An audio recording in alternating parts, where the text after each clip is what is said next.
اے ایمان والو، تم اپنے باپ دادا اور بھائیوں کو بھی دوست نہ بناؤ اگر وہ ایمان پر کفر کو محبوب رکھتے ہوں، اور تم میں سے جو شخص بھی انہیں دوست رکھے گا سو وہی ظالم لوگ ہوں گے۔ اے نبی مکرم، آپ فرما دیں، اگر تمہارے باپ دادا اور تمہارے بیٹے بیٹیاں اور تمہارے بھائی بہنیں اور تمہاری بیویاں وہ تمام دیگر رشتہ دار اور تمہارے اموال جو تم نے محنت سے کمائے اور تجارت اور کاروبار جس کے نقصان سے تم ڈرتے رہتے ہو، اور وہ مکانات جنہیں تم پسند کرتے ہو تمہارے نزدیک اللہ اور اس کے رسول صلی اللہ علیہ وآلہ وسلم اور اس کی راہ میں جہاد سے زیادہ محبوب ہیں، تو پھر انتظار کرو یہاں تک کہ اللہ اپنا حکم عذاب لے آئے، اور اللہ نافرمان لوگوں کو ہدایت نہیں فرماتا۔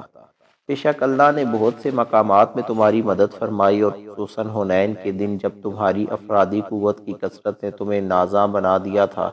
پھر وہ کثرت تمہیں کچھ بھی نفع نہ دے سکی، اور زمین باوجود اس کے کہ وہ فراخی رکھتی تھی تم پر تنگ ہو گئی، چنانچہ تم پیٹھ دکھاتے ہوئے پھر گئے۔ پھر اللہ نے اپنے رسول صلی اللہ علیہ وآلہ وسلم پر اور ایمان والوں پر اپنی تسکین رحمت نازل فرمائی، اور اس نے ملائکہ کے ایسے لشکر اتارے جنہیں تم نہ دیکھ سکے، اور اس نے ان لوگوں کو عذاب دیا جو کفر کر رہے تھے، اور یہی کافروں کی سزا ہے۔ پھر اللہ اس کے بعد بھی جس کی چاہتا ہے توبہ قبول فرماتا ہے، یعنی اسے توفیق اسلام و توجہ رحمت سے نوازتا ہے۔ اللہ بڑا بخشنے والا نہایت مہربان ہے۔ اے ایمان والو، مشرکین تو سراپا نجاست ہیں، سو وہ اپنے اس سال کے بعد یعنی فتح مکہ کے بعد 9 ہجری سے مسجد حرام کے قریب نہ آنے پائیں، اور اگر تمہیں تجارت میں کمی کے باعث مفلسی کا ڈر ہے تو گھبراؤ نہیں، ان قریب اللہ اگر چاہے گا تو تمہیں اپنے فضل سے مالدار کر دے گا، بے شک اللہ خوب جاننے والا بڑی حکمت والا ہے۔ اے مسلمانوں، تم اہل کتاب میں سے ان لوگوں کے ساتھ بھی جوابی جنگ کرو جنہوں نے تمہارے ساتھ مدینہ میں کیے ہوئے معاہدہ امن کو توڑ کر جلاوطنی کے باوجود جنگ احزاب میں مدینہ پر حملہ آور کفار مکہ کی افواج کی بھرپور مدد کی، اور اب بھی تمہارے خلاف تمام ممکنہ سازشیں جاری رکھے ہوئے ہیں۔ جو نہ اللہ پر ایمان رکھتے ہیں، نہ یوم آخرت پر، اور نہ ان چیزوں کو حرام جانتے ہیں جنہیں اللہ اور اس کے رسول صلی اللہ علیہ وآلہ وسلم نے حرام قرار دیا ہے، اور نہ ہی دین حق اختیار کرتے ہیں، یہاں تک کہ وہ ریاست کے دستور اور نظام کے تابع ہو کر اپنے ہاتھوں سے ریاستی حفاظت کا ٹیکس جو عسکری خدمات سے استثناء کی صورت میں وصول کیا جاتا ہے ادا کریں۔ اور یہود نے کہا عزیر علیہ السلام اللہ کے بیٹے ہیں، اور نصارہ نے کہا مسیح علیہ السلام اللہ کے بیٹے ہیں۔ یہ ان کی لغو قول ہیں جو وہ اپنے منہوں سے نکالتے ہیں، یہ ان لوگوں کے قول سے مشابہت اختیار کرتے ہیں جو ان سے پہلے کفر کر چکے ہیں۔ اللہ انہیں ہلاک کرے، یہ کہاں بہکے پھرتے ہیں۔ انہوں نے اللہ کے سوا اپنے عالموں اور زاہدوں کو رب بنا لیا تھا، اور مریم کے بیٹے مسیح علیہ السلام کو بھی، حالانکہ انہیں بجز اس کے کوئی حکم نہیں دیا گیا تھا کہ وہ اکیلے ایک ہی معبود کی عبادت کریں جس کے سوا کوئی معبود نہیں، اور ان سے پاک ہے جنہیں یہ شریک ٹھہراتے ہیں۔ وہ چاہتے ہیں کہ اللہ کا نور اپنی پھونکوں سے بجھا دے، اور اللہ یہ بات قبول نہیں فرماتا، مگر یہ چاہتا ہے کہ وہ اپنے نور کو کمال تک پہنچا دے، اگرچہ کفار اسے ناپسند ہی کریں۔ وہی اللہ ہے جس نے اپنے رسول صلی اللہ علیہ وآلہ وسلم کو ہدایت اور دین حق کے ساتھ بھیجا تاکہ اس رسول صلی اللہ علیہ وآلہ وسلم کو ہر دین والے پر غالب کر دے، اگرچہ مشرکین کو برا لگے۔ اے ایمان والو، بے شک اہل کتاب کے اکثر علماء اور درویش اور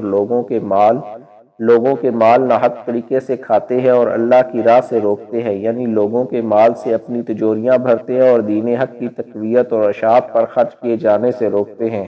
اور جو لوگ سونا اور چاندی کا ذخیرہ کرتے ہیں اور اسے اللہ کی راہ میں خرچ نہیں کرتے تو انہیں دردناک عذاب کی خبر سنا دیں، جس دن اسے سونے چاندی اور مال پر دوزخ کی آگ میں تاپ دی جائے گی، پھر اس تپے ہوئے مال سے ان کی پیشانیاں اور ان کے پہلو اور ان کی پیٹیں داغی جائیں گی، اور ان سے کہا جائے گا کہ یہ وہی مال ہے جو تم نے اپنی جانوں کے مفاد کے لیے جمع کیا تھا، سو تم اس مال کا مزہ چکھو جسے تم جمع کرتے رہے تھے۔ بے شک اللہ کے نزدیک مہینوں کی گنتی اللہ کی کتاب یعنی نوشتہ قدرت میں 12 مہینے لکھی ہے، جس دن سے اس نے آسمانوں اور زمین کے نظام کو پیدا فرمایا تھا، ان میں سے 4 مہینے ذوالقعدہ، ذوالحج، محرم اور رجب حرمت والے ہیں، یہی سیدھا حساب ہے۔ سو تم ان مہینوں میں از خود جنگ و قتال میں ملوث ہو کر اپنی جانوں پر ظلم نہ کرنا، اور تم بھی تمام محارب مشرکین سے اسی طرح جوابی جنگ کیا کرو جس طرح وہ سب اکٹھے ہو کر تم سب پر جنگ مسلط کرتے ہیں، اور جان لو کہ بے شک اللہ پرہیزگاروں کے ساتھ ہے۔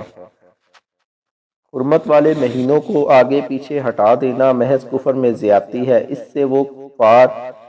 لوگ بہکائے جاتے ہیں جو اسے ایک سال حلال گردانتے ہیں اور دوسرے سال اسے حرام ٹھہرا لیتے ہیں، تاکہ ان مہینوں کا شمار پورا کر دے جنہیں اللہ نے حرمت بخشی ہے، اور اس مہینے کو حلال بھی کر دے جسے اللہ نے حرام فرمایا ہے۔ ان کے لیے ان کے برے اعمال خوشنما بنا دیے گئے ہیں، اور اللہ کافروں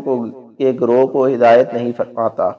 اے ایمان والو، تمہیں کیا ہو گیا ہے کہ جب تم سے کہا جاتا ہے کہ تم اللہ کی راہ میں جہاد کے لیے نکلو تو تم بوجھل بوجھل ہو کر زمین کی مادی اور سفلی دنیا کی طرف جھک جاتے ہو؟ کیا تم آخرت کے بدلے دنیا کی زندگی سے راضی ہو گئے ہو؟ سو آخرت کے مقابلے میں دنیاوی زندگی کا ساز و سامان کچھ بھی نہیں مگر بہت ہی کم حیثیت رکھتا ہے۔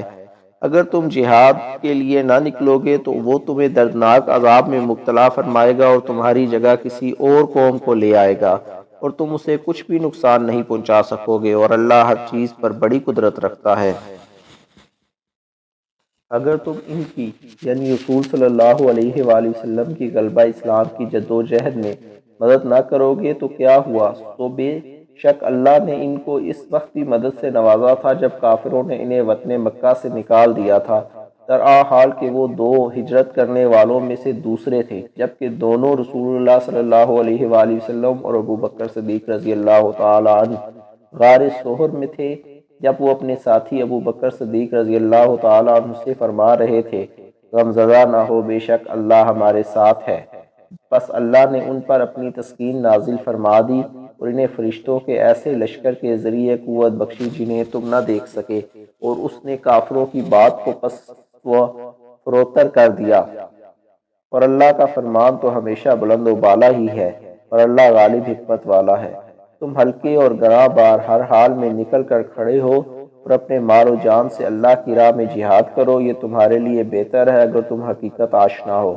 اگر مال غنیمت قریب الحصول ہوتا اور جہاد کا سفر متوسط اور آسان تو وہ منافقین یعنی آپ کے پیچھے چل پڑتے، لیکن وہ پر مشقت مسافت انہیں بہت دور دکھائی دی، اور اب وہ ان قریب اللہ کی قسمیں کھائیں گے کہ اگر ہم میں استطاعت ہوتی تو ضرور تمہارے ساتھ نکل کھڑے ہوتے۔ وہ ان جھوٹی باتوں سے اپنے آپ کو مزید ہلاکت میں ڈال رہے ہیں، اللہ جانتا ہے کہ وہ واقعی جھوٹے ہیں۔ اللہ آپ کو سلامت اور باعزت و عافیت رکھے، آپ نے انہیں رخصت ہی کیوں دی کہ وہ شریک جنگ نہ ہوں، یہاں تک کہ وہ لوگ بھی آپ کے لیے ظاہر ہو جاتے جو سچ بول رہے تھے، اور آپ جھوٹ بولنے والوں کو بھی معلوم فرما لیتے۔ وہ لوگ جو اللہ پر اور یوم آخرت پر ایمان رکھتے ہیں آپ سے اس بات کی رخصت طلب نہیں کریں گے کہ وہ اپنے مال اور جان سے جہاد نہ کریں، اور اللہ پرہیزگاروں کو خوب جانتا ہے۔ آپ سے جہاد میں شریک نہ ہونے کی رخصت صرف وہی لوگ چاہیں گے جو اللہ پر اور یوم آخرت پر ایمان نہیں رکھتے، اور ان کے دل شک میں پڑے ہوئے ہیں، سو وہ اپنے شک میں حیران اور سرگرداں ہیں۔ اگر انہوں نے واقعی جہاد کے لیے نکلنے کا ارادہ کیا ہوتا تو وہ اس کے لیے کچھ نہ کچھ سامان تو ضرور مہیا کر لیتے، لیکن حقیقت یہ ہے کہ ان کے کذب و منافقت کے باعث اللہ نے ان کا جہاد کے لیے کھڑے ہونا ہی ناپسند فرمایا، سو اس نے انہیں وہیں روک دیا اور ان سے کہہ دیا کہ تم جہاد سے جی چرا کر بیٹھ رہنے والوں کے ساتھ بیٹھے رہو۔